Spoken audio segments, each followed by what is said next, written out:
Welcome to the Death Happens podcast, an insider's guide to dying. We're your insiders. I'm hospice nurse Penny. And I'm Halley, hospice social worker. Today I am personally so excited to talk to a lawyer in Washington State, and we're going to be talking all about probate and wills and trusts and all the questions I get asked that I never actually have answers to because I am not a lawyer. But first, we're going to talk about decisional capacity and hospice. So by the time this comes out, we will be well past the election, and frankly, thank fucking God, because I'm tired. But in the meantime, there's been some comments about Jimmy Carter and his vote, and that led to a conversation about decisional capacity in hospice. So Penny, tell us about this. Yeah, right. So somebody posted a video where she showed a picture of Jimmy Carter asleep. You know, they took him out on his 100th birthday, they took him outside for a flyover, and he was napping in his wheelchair, and looks like what you would expect a 100-year-old man who's close to the end of his life to look like as he's napping in his wheelchair.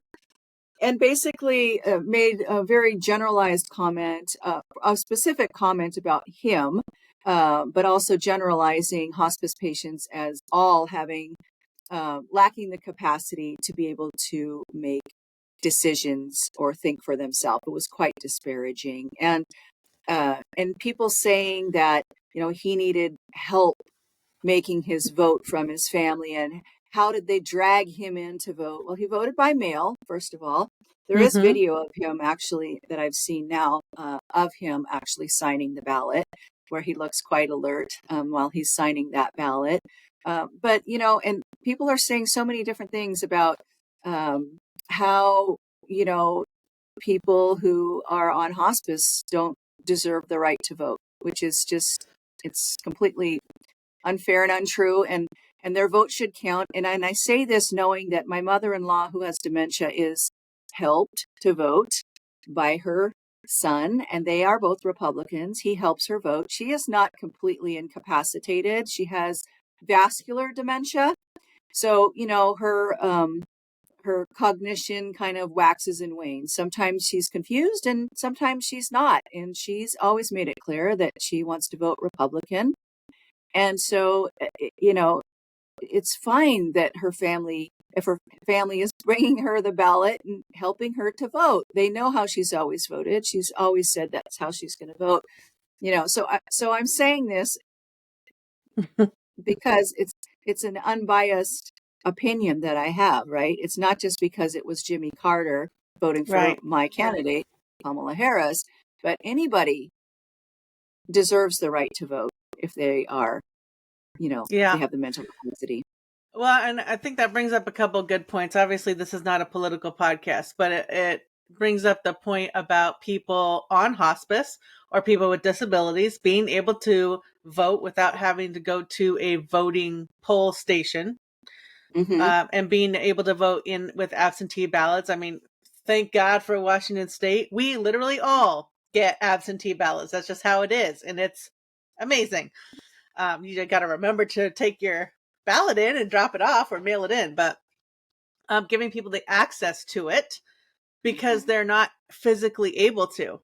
And I think it also gets to the myth of hospice is really only for the last hours to days. I mean, how many times have we heard this, right? Right. It is absolutely not. Just because you're on hospice does not mean that you are on death's door and can't speak. And to your point, just because you take a picture of someone that is frail and older absolutely does not mean that they cannot be decisional at that age. I've had 105-year-olds that were perfectly capable of having a full conversation with me and absolutely vote. Me too. Yeah, me too. Shoot, absolutely. I've had people say they're holding on to life because they want to vote in this election, one way or the other. I had a patient also who wanted to live long enough to vote for Barack Obama. She was a Black woman, and she wanted to cast her vote for the first Black presidential candidate. And so she wanted to live long enough to do that. So, and some people say, well, they're not going to be around here anyway they're not going to be around. This is such an invalid argument. They're not going to be around, so they shouldn't be allowed to vote. their kids are, Yeah. their grandkids are. At my age, 62, I am voting less for my rights than I am for my kids' rights. I am voting for my daughter's rights to Mm-hmm. have the kind of abortion health care that they need if they need it. It's not Mm-hmm. because I ever think I need to have an abortion, but I want my daughters to be able to have access to that health care. So And we that's can die at completely any about me. moment. Doesn't have to be freaking hospice or Right. old age. Yeah, true. I That's mean, a you could stupid be argument. 25 and vote and then get hit by a car the next day. So does that, yeah, It does make it's a me stupid. wonder though, I'm just thinking outside the box. I've never actually looked into this. When they're talking about dead people voting, right? When they go back and look, dead people voted, which Yeah. again, statistically, the amount of times that happens is like that one lady that got her ballot in the mail under her married name and it was her husband's name, but it's actually her ballot. I don't remember if you heard about that No, the I don't last remember that one. whenever 2 or 4 years ago, but it makes me wonder if people held on to vote in like an absentee ballot way and then they die, but it's before election day, but it's not before the day they voted, obviously, Hmm. then are those being counted as people that voted while dead or whatever? You know what I mean? Like, what day are Yeah, they looking at? Are they looking at the date you sign? that's a good point. Yeah, that's a good question. They should be if the date that they signed the ballot precedes the date of their death, then that ballot should be valid. Yeah. That's how they wanted to vote.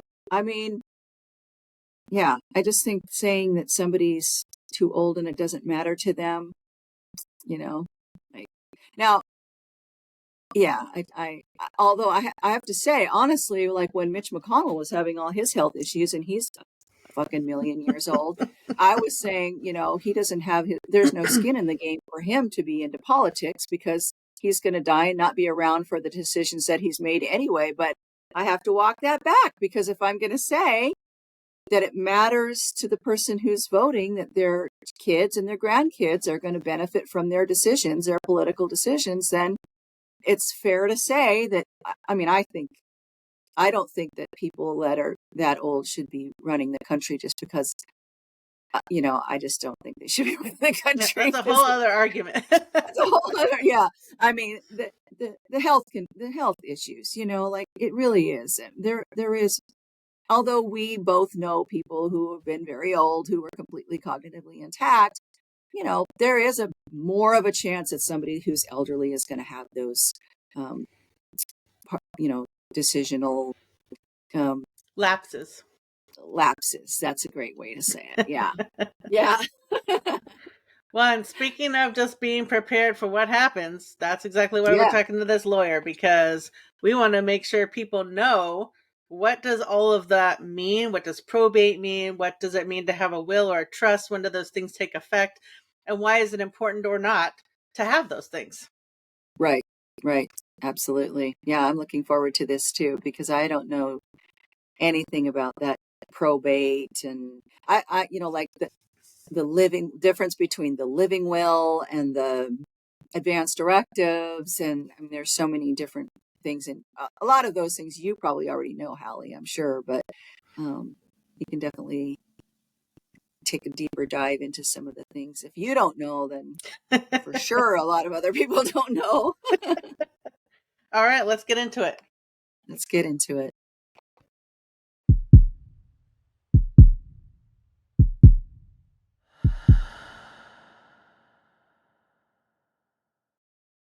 Welcome, Andy. We're so happy to have you on the pod with us. Welcome, Good morning. welcome. Thanks Good for having morning. me. Well, if you can, please tell us a little bit about yourself. We know you're a lawyer, but Sure, yes, I'm a lawyer and I'm in Mount Vernon, Washington. And I grew up on a farm here. My family owns Schuh Farms, which is located between Mount Vernon and Anacortes. I should have recognized the name.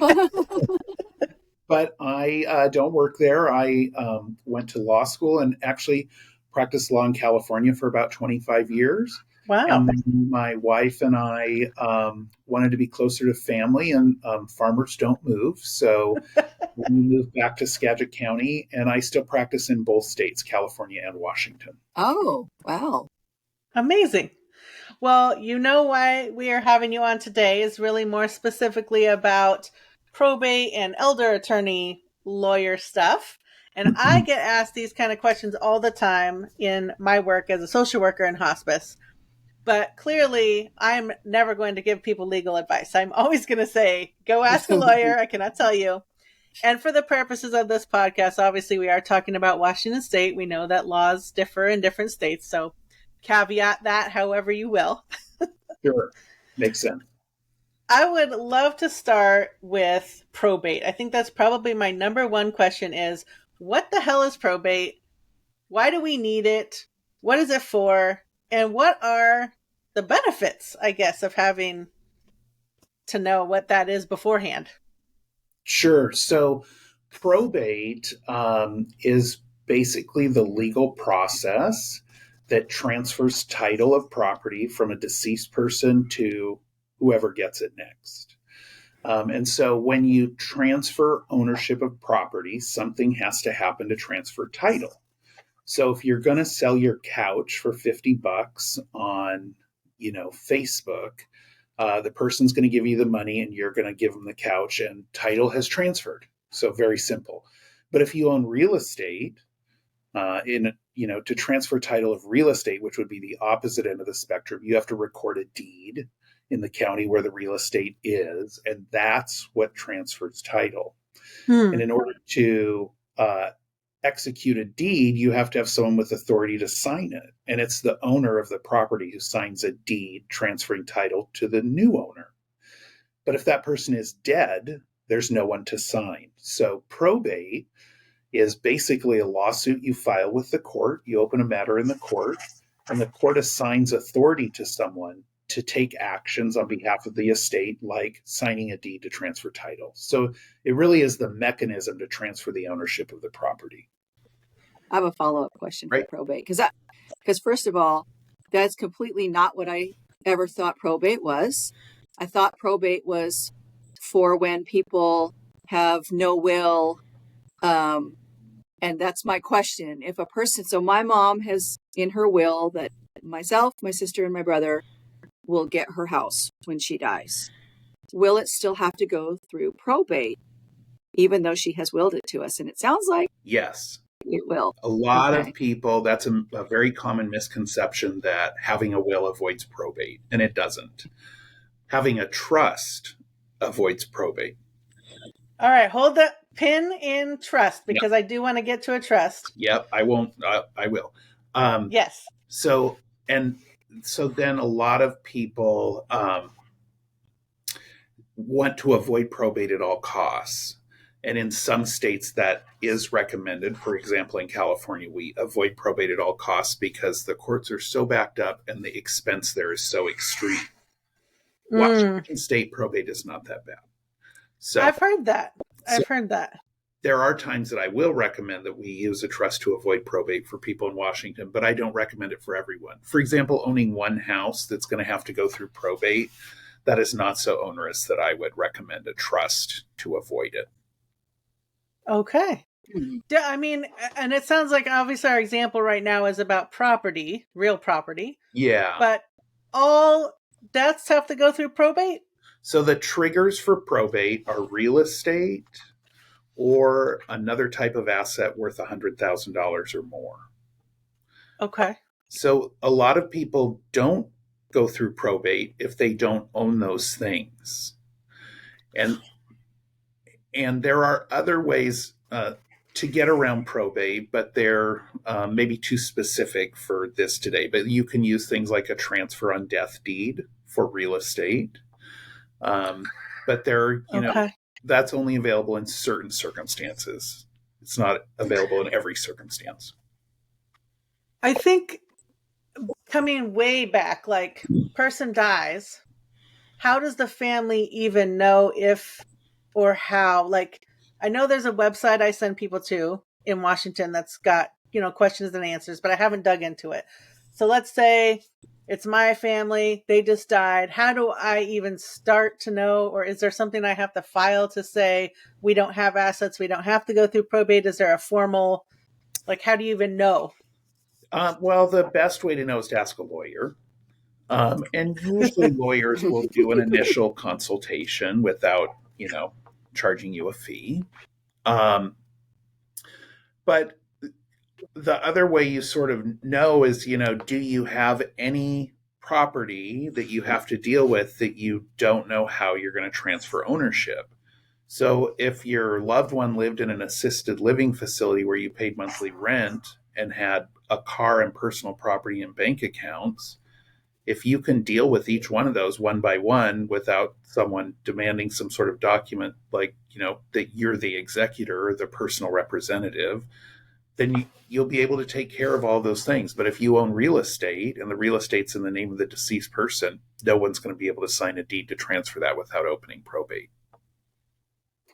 Often it is real estate that triggers the average estate to go through probate, because other assets are smaller in value, or bank accounts may be co-owned, or bank accounts may have a transfer on death designation. Insurance policies have beneficiary designations. A lot of investment accounts or IRAs or 401ks have beneficiary designations.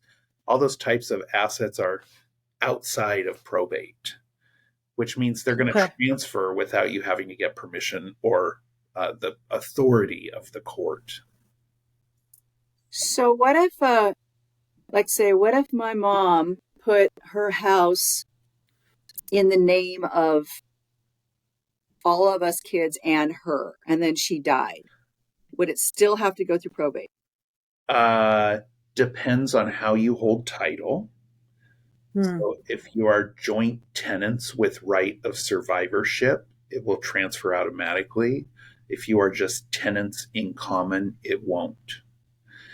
Okay, and just for anybody listening, it's not like I'm trying to make sure that house goes to me. It's a good when my mom dies, but I'm just using that as an example because that's what I'm familiar with. It's a good example. What I will say is I see families who do that and then regret it, because that house is now an asset of all the people who own it. So if the children gets divorced, gets in a car accident, and doesn't have sufficient insurance to cover, then that house is now an asset available to the creditors of all four people. So I never recommend that as a solution.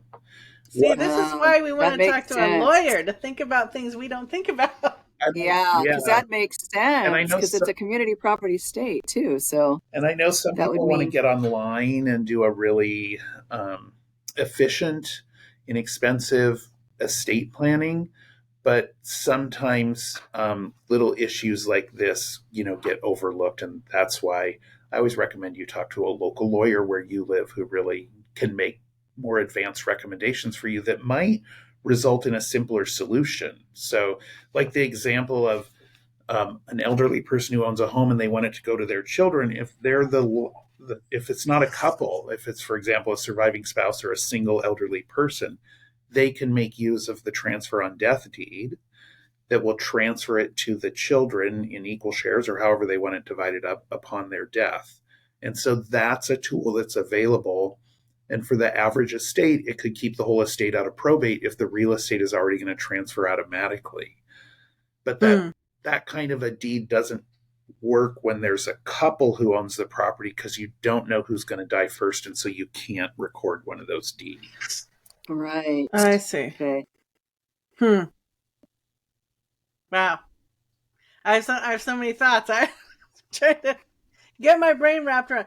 Also, may I just back up and say I appreciate you using the word dead, dying, died. That's kind of our thing, is making sure we're normalizing that language, and especially around this, because estate planning, you really do need to use legal terms like dead, dying, died. Yep. Yes. Yeah. I love that. I love that. Okay, so I'm going to actually just be looking at my notes because I don't want to forget any important questions I have for you. So when we're educating our patients in Circle of Support, we're talking about durable powers of attorney. and that they end upon death. I think a lot of people that I've talked to, at least, seem to think, well, I don't have to worry about it. I'm the financial durable power of attorney. I'm like, no, that's not how that works. It stops working when your person dies.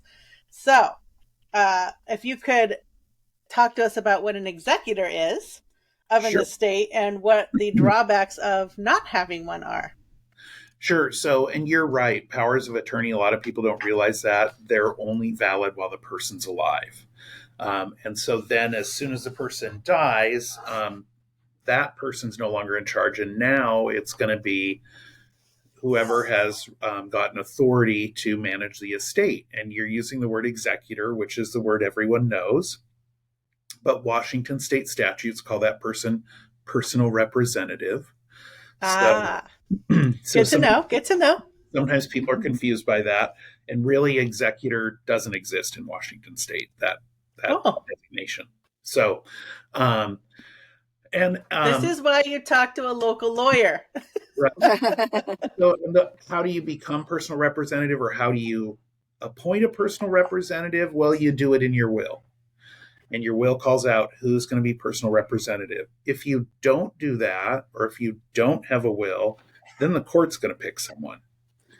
And it's likely to be a family member or a close friend. It's also likely to be the person who rushes into court first and asks first.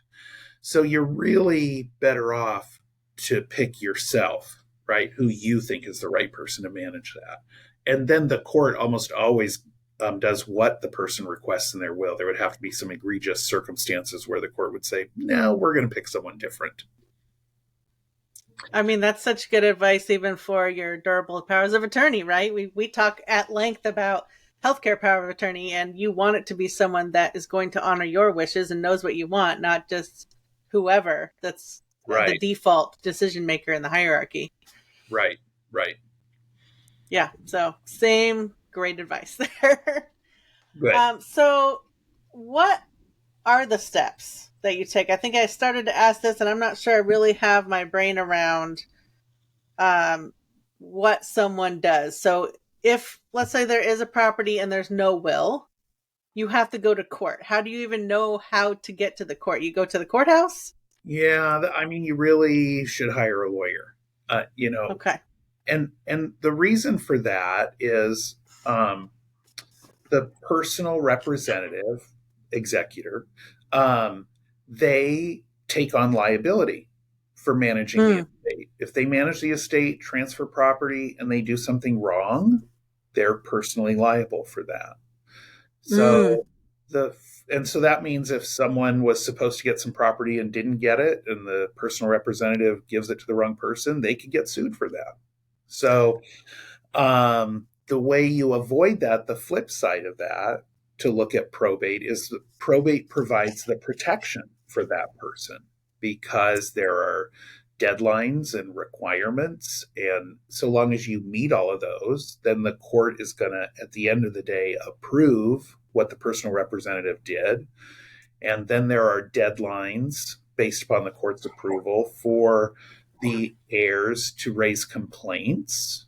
And if they don't, then the court is going to close the probate, and the personal representative will be relieved of their liability.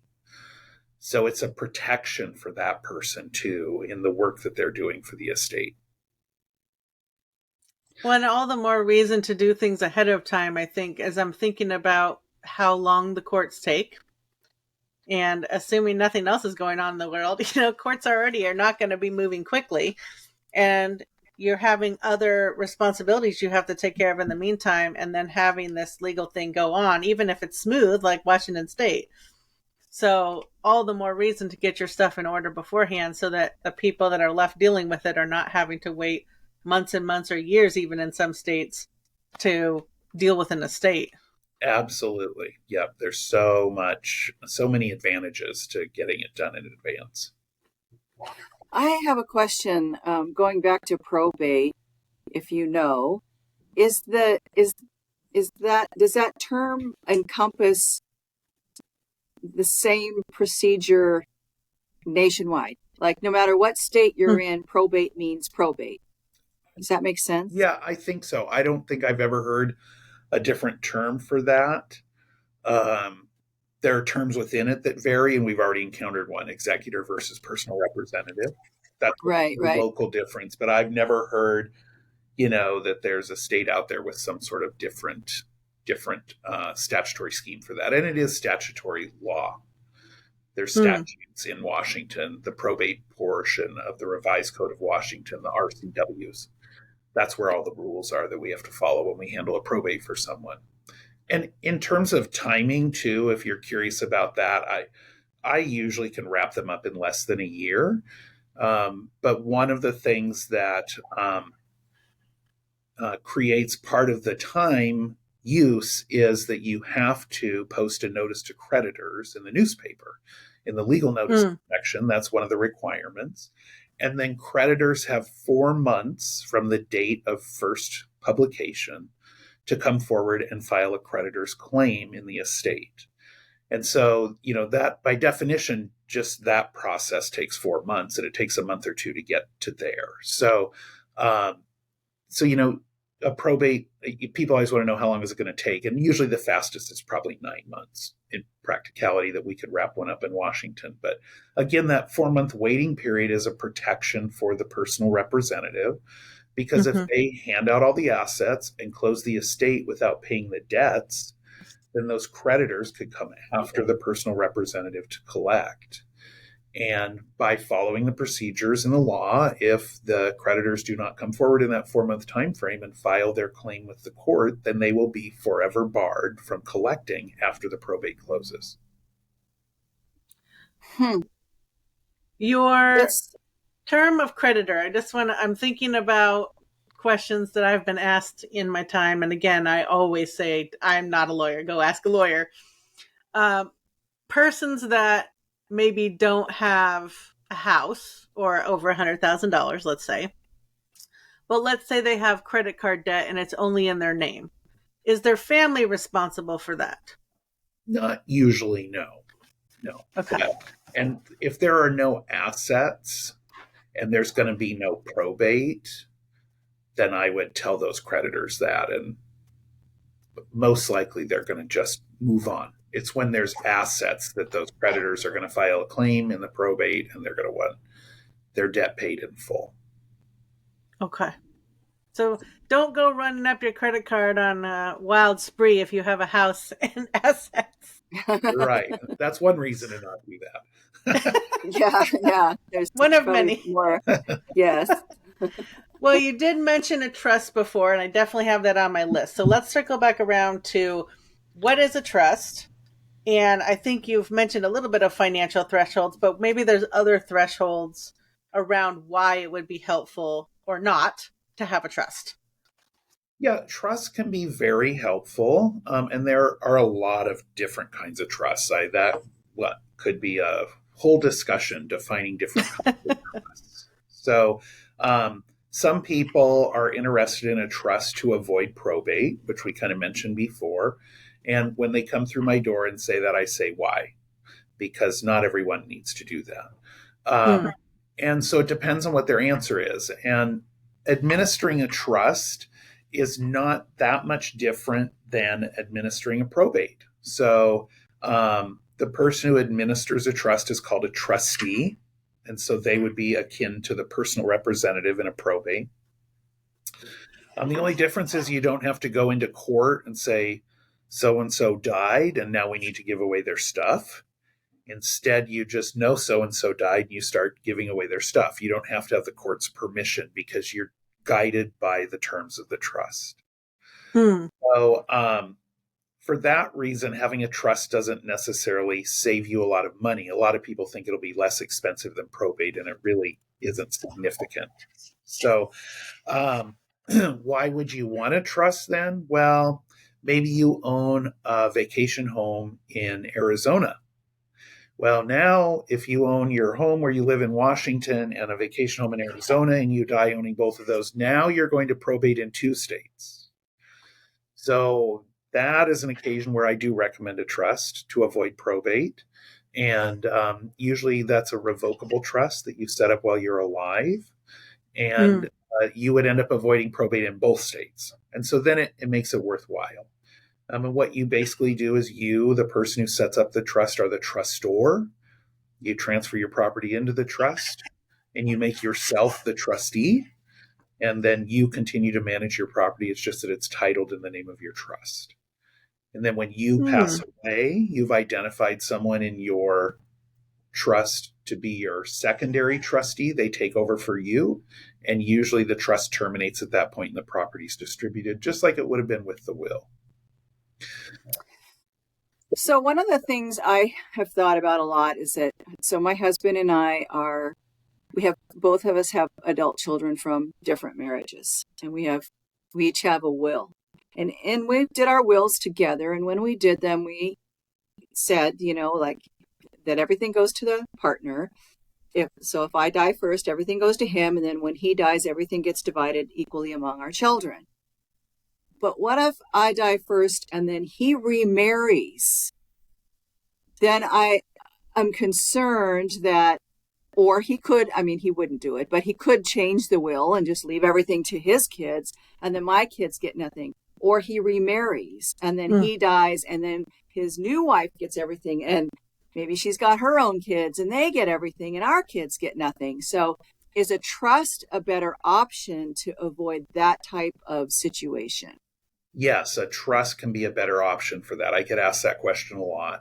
And what happens is you set up the same trust I just discussed, a revocable trust, which means you can amend it, you can revoke it, you can change it. And by you, I mean the trustors, the people who created it.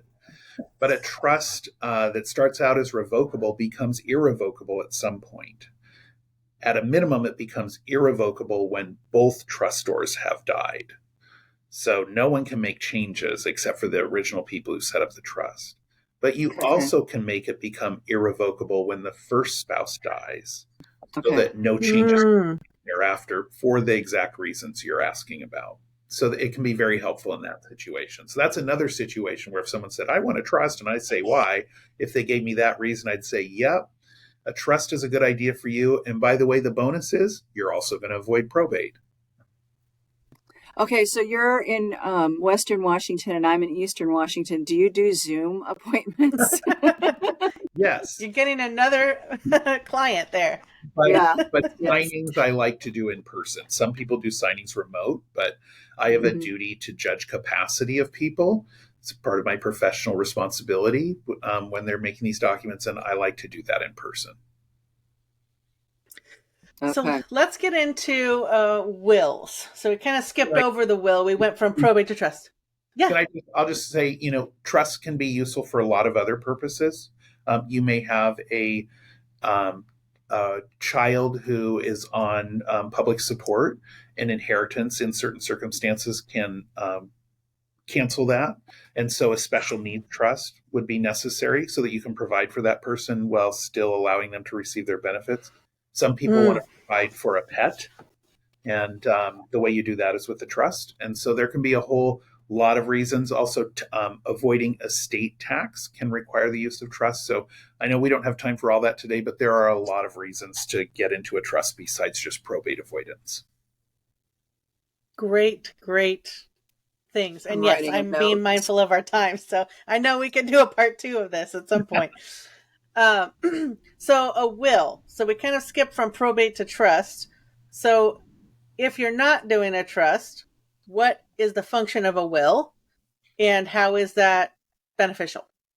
So the will is going to identify who you want to be your personal representative or executor. And we talked about that before. You should pick yourself instead of having the court pick for you. The will is going to call out who gets your stuff, right? Where's your property going to go? And then a will also can call out if you have minor children, who would care for your minor children or any dependent you have. And also a will can address tax issues if we're trying to avoid some estate tax, which Washington is one of a few number of states that has its own estate tax in addition to federal estate tax. And so it can be very important for those issues. But those are the main reasons to have a will. And I know in my notes I did ask, and you had mentioned before people wanting to try to find a less expensive option for this. There, of course, are online options. I have, in circumstances where we didn't have a lot of time, and people did not have a lot of assets, but they wanted to make sure they had someone named, had the most basic will I could possibly find, and had a notary come out for them. Um, I mean, obviously you've already outlined some great reasons to have a local lawyer with you. So maybe you can talk about being careful about those online sites and things that they might miss. Yeah, I think that in the circumstance you described, having something is better than nothing. So you can't just necessarily call a lawyer and see them that afternoon. Usually they're already busy.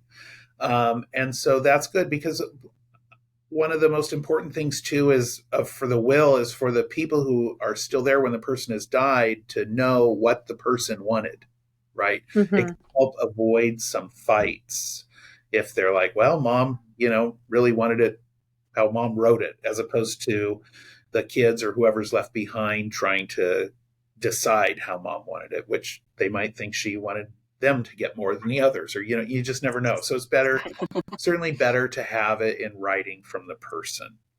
Mm-hmm. So in a time constraint, that's probably the best you can do. But if you do have time, people are intimidated about meeting with lawyers. They think it's going to be too expensive. And at the end of the day, an honest lawyer is going to find you the best solution at the most efficient price. And so I encourage you to find lawyers by word of mouth.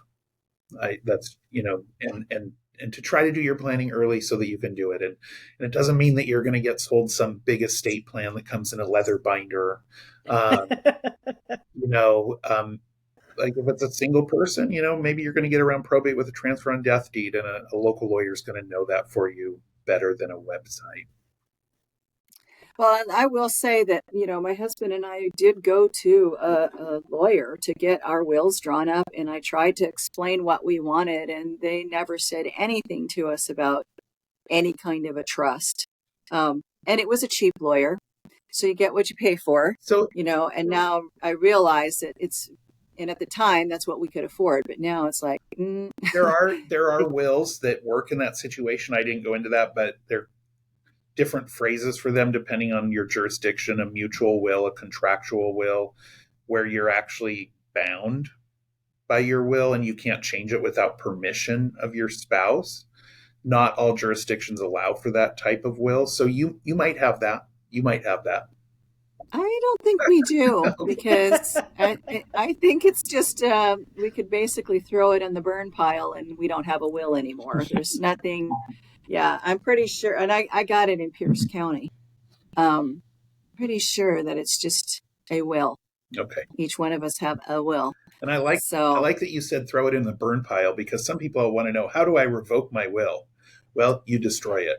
You shred it, you burn it, you do something like that to destroy it. And you are supposed to do it, not another person. Right. And the same goes for the durable power of an attorney for healthcare too. That you can just done. It's gone. Done. You're not my person anymore that's going to make my decisions. So yeah. Well, I think that's kind of a good follow-up point about how do you know when someone has a will? First of all, tell people that you have one. Tell the person that's going to be your personal representative or executor that where it is, at least. I think I've read somewhere that you can file them with the county. You can file them usually with the Superior Court. Okay. I am not a fan of that because it's very difficult to get it back. Basically, the person whose will it is can get it back anytime they want to. But if that person dies, and if you want to get it back, you have to file a motion with the court, which can be done, but it adds cost. And you may want to do probate in a different county or a different state if the person has moved. And so then you have to go through that process before you can open probate in another jurisdiction. So I do recommend that you keep it. And just to take a step back, it used to be that law offices would have a large vault like a bank. and they would maintain people's original documents. And that was fine when our society wasn't very mobile. But we're different now and we move all the time, and we are forever trying to find people's wills. I'm a past president of our bar association here in Skagit County, and we routinely have bar-wide emails going out. Who drafted Bob Smith's will and where is it? Oh my goodness. And so the current practice is to send original documents with the person and encourage them to keep it somewhere safe, like a safe deposit box or something like that. And then we always, of course, maintain copies. But that way the original is with the person. So when it's needed, they have it. And yes, tell somebody, tell your executive, tell your personal representative, make sure they have access to your safe deposit box and know where the key is, because otherwise that is really difficult to get into a safe deposit box if they're not on the card. So yes, that's the key. They should keep their documents and they should communicate about it. And again, all the more reason to make sure you're picking someone that's going to do what you want, and that, it's not somebody that can just say, they never had a will, prove it. Right. And I would add to that, I'm not a fan of handing copies out to a whole bunch of people. Some people say, I want a copy for all of my 6 children. I always discourage that, because if they decide to make a change in the future, then you really should get all those copies back. Or then there's going to be a copy out there and someone's going to compare what the change was and be mad about it. Or, so I'm a fan of communicating where the documents are and not handing out copies. Very good point. I assume that you are or have a notary in your office as a lawyer? I'm a notary. And we have like 6 notaries in our office.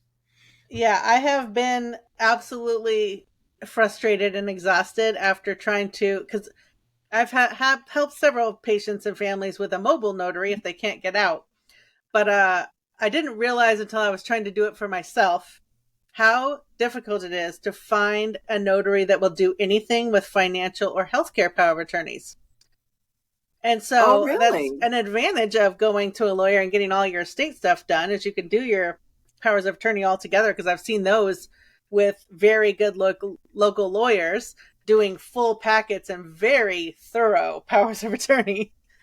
And they can notarize it right there. So that's one more advantage is, good Lord, why is that so hard? Yeah, I think it's, our modern environment and people are worried about liability. And I know it used to be easy to go to your bank and they notarize anything you put in front of them, and they really hesitate to do that. So, and some documents don't require a notarization, just require 2 witnesses, but then you run into problems with whoever it is you're using that document in front of to establish your authority. And then they're suspicious because it's not notarized, right? Mm-hmm. And they're not a lawyer and they don't realize that it doesn't have to be notarized. So we tend to over notarize just so that our clients don't run into that problem. Yeah, it was a bear. I could not believe even a healthcare power of attorney or a financial one in my own bank. Like, I bank there. I'm not going to a random bank. Like, right. I don't get it. But I mean, I do get it. I get the litigiousness of our society. It's their corporate legal department in Delaware telling them, you can't do that anymore. Oh, goodness. Okay. I want to save this other one for towards the end. So, obviously there are different laws in every different state, and you have talked a little bit about this again. Are there commonalities for people moving across state lines? Because obviously you mentioned Arizona. There's a lot of snowbirds that go north and south all the time. What might folks need to know about that, moving across state lines? Yeah. If you do move your residence as opposed to just acquire a vacation property, then, you would want to be cognizant of that. The laws do vary from state to state. In Washington, state planning documents drawn up in another state will be recognized as valid so long as they complied with the laws of that state when they were executed, right? So if you did it right there, we're going to recognize it here.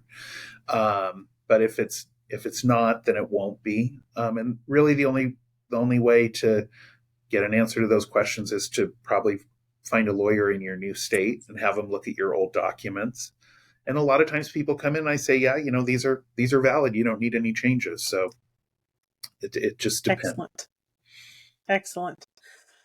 Have you had any fun or interesting or surprising experiences as a lawyer? I think people think that lawyers can be boring or, only deal with certain types of things. I imagine there's got to be some fun stories you've had. And maybe just one for time's sake. Yeah, it's always fun when someone wants to set up a pet trust. That's always exciting. And sometimes people are really young, and then, well, I guess anyone can get hit by a bus. So, but sometimes I think, well, you're going to outlive that parakeet. But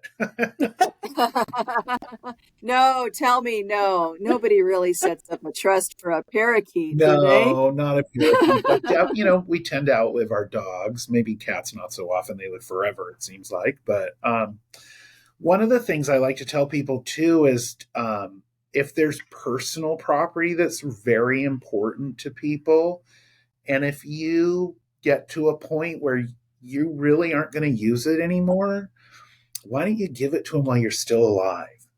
Yeah. It's so much more fun to do that. And then you get to see them enjoying it. So, because oftentimes those are where the really big fights occur. Not all attorneys will handle a contested probate, which means where the family's fighting. A lot of attorneys only will handle it if everyone is getting along. But I have an extensive litigation background, and so I do handle those matters. And I got to tell you, they're fighting over grandma's china to the death, but they all can agree on, how to divide up the $4 million in the financial account. And so, and that certainly can bring out the best and the very worst of people. Yeah. So to the extent you can handle that during life, I always try to recommend that. Well, Andy, just a few more questions before we let you go, because I know we had some technical difficulties in the beginning, and I definitely appreciate your time. We have a coffin question new this season, and I will wrap it up into a question both for you. Do you have your advance directives done? Because I would hope you do as a lawyer. Yeah. But what do you want to happen to your body when you die? Well, it's funny. Lawyers are notorious for dying without wills. even U.S. Supreme Court justices die without wills. Like, you never get around to doing it. Or so Bonnie and I did ours when we went on our first trip. We have 3 kids. When we went on our first trip without the kids, I think we went to New York for an anniversary, and we looked at each other and realized, we have to have, a estate plan. So we did. And now it's time to update it because our kids are adults. But and actually, that I'll just take a minute and say that too. People say, when should we do estate planning? And I say there are 3 times in life when you really do it. When you have kids, right? When they're born. And then when they become adults, because they can start taking over the roles that you had other family members doing. And then sometimes towards the end of life, there's a reason. Changes have happened. Maybe a child is deceased, or maybe you have a significant estate and estate taxes are at issue at that point. So, what are my plans for my body? Was that actual question? Yes. I won't be like, I'll answer the actual question. We haven't made them, for sure, but definitely cremation. Okay. We lived in California for a long time, and I'm an Episcopalian, and we went to a church there that added a tower and had niches for ashes, and I thought, this is where I want to be. But then we moved home to Washington, so I'm glad I didn't buy that. We go to St. Paul's Episcopal here in Mount Vernon, and we have a memorial garden, so maybe there. But I'm 53, so hopefully I have some time to figure that out. But I have grandparents who are in a mausoleum, and to me, I like that. I fast forward in my mind like 350 years. What's going to happen to that building, and what I don't know. I don't want it to just collapse and there are my remains laying out in the open. So, so I'm going to be I think cleaning. Penny's going to be in the ocean pretty soon.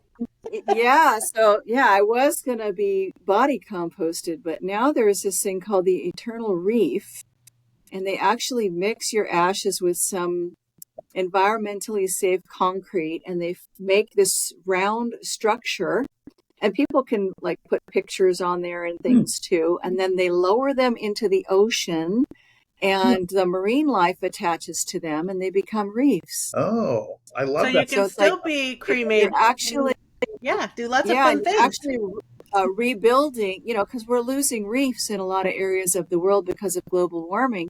And so it's actually rebuilding the reefs. So I was like, yeah, that's what I want now. That's I'll a, change my mind again. that's a great idea. I have people ask about terramation is the term I Mhm. usually hear, composting. So those things they're in the consciousness of society and people are talking about them. Yeah, so you know what I want to tell Yeah, you, we looks had like the founder of body composting on as a guest. And she's actually the one who started oh, of it. course. She Now started it. Penny's going to have some technical difficulties. You're I pausing in have a and out. technical. Go again. Start again. Oh, okay. So we had the founder of body composting on our podcast, From and she said recompose. Recompose is the name of their facility, and she said terramation is actually a trademarked name that another person who came along and started doing the same thing called it. It's body composting is what it The is. gender. That's the general term. Terramation is trademarked by one company. But yeah, she came on, and it was fascinating how she told us about how she's an architect, and she is the one who actually started body composting in the US and now has actually gone to other states and made it legal in other states as well. So Huh. it's pretty fascinating. So Yeah, I I was all imagine about body that. composting is in the RCW language. Probably Yeah, right. not. Well, Andy, thank you so much. Is there anything else we didn't get to that you wanted to make sure we knew about? I will just add about estate tax. So in Washington state, you start paying estate tax at $2.193 million. And a lot of people Oh, say, oh, that's a lot of money. I don't have that much money. And I say, are you sure you don't? Do you own a house? Yes.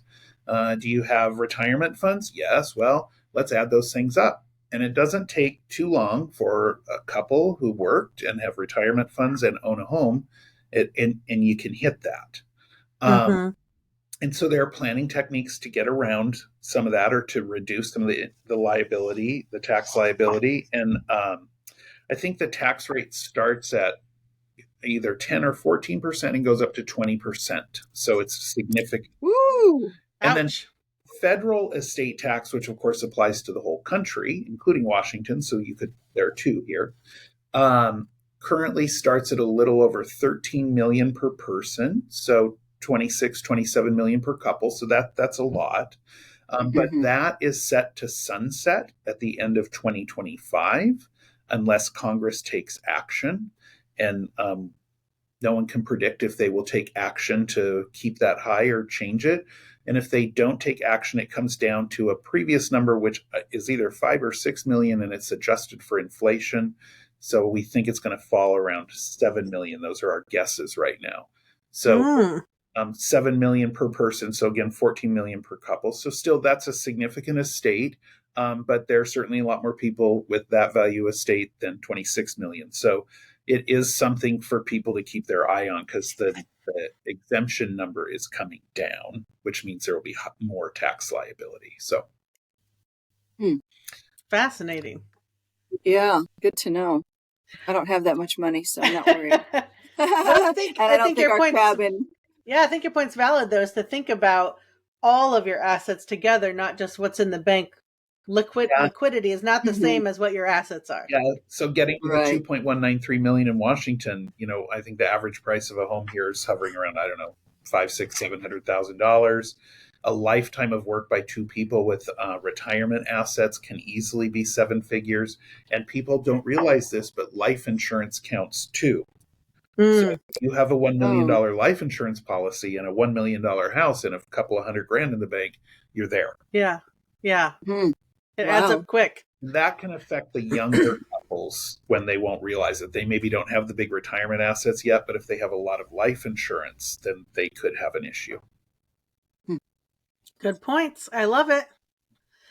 Well, again, thank you so much. We appreciate you being on here. I will add all of your info on the show notes, but where can people find you if they want a estate lawyer? So I'm at Skagit Law Group in Mount Vernon.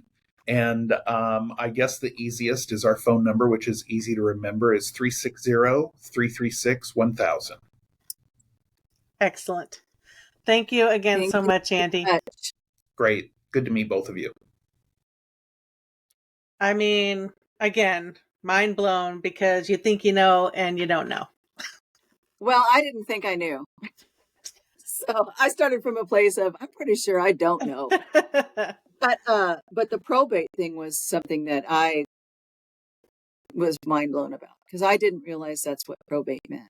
And now I know. And now, and also on a personal note, I know that I need to get a trust Yeah. I for mean, me and my husband. I love all the little tiny details that he gave. Obviously, everybody's circumstance is going to be different. And that's Yeah. exactly why you need to find a local lawyer, love his word of mouth, references, because you don't know Mhm. what you're going to get.